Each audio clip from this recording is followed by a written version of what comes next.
আলাইকুম। আমি এখানে অল্প একটু প্রথমে কড়াই পানি দিয়ে নিয়েছি, এখন দিচ্ছি শিম আর আলু দিয়ে দিলাম। এখন একটু লবণ দিয়ে দেবো হালকা করে, কড়াইতে তো সবজি হবে। আর এখন দিব হলুদের গুঁড়া দিয়ে দিব,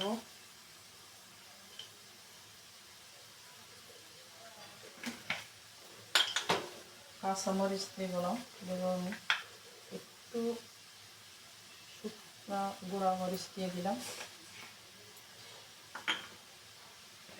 আর একটু দিব দুইটা গাজর, আর দিব তেজপাতা,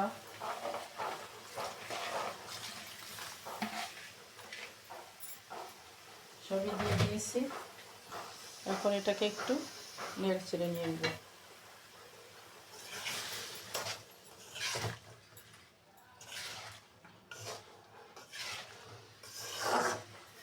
এটাতে হয় একটু চিংড়ি মাছ, গুঁড়া চিংড়ি দিয়ে দেবো। এখানে কুচো চিংড়ি মাছ আমি এরকম ছোট ছোট করে বল মতো করে রেখেছিলাম, একটু জমে গেছে। এখন আমি এটার ভিতরে দিয়ে দিচ্ছি।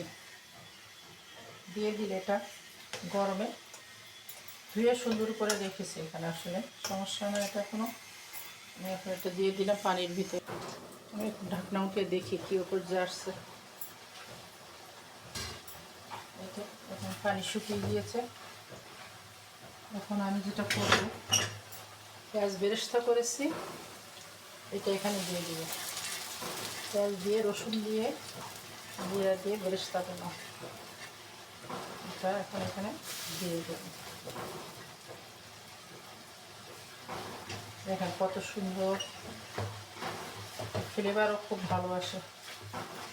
একটু ঘাটলে খারাপ লাগবে না,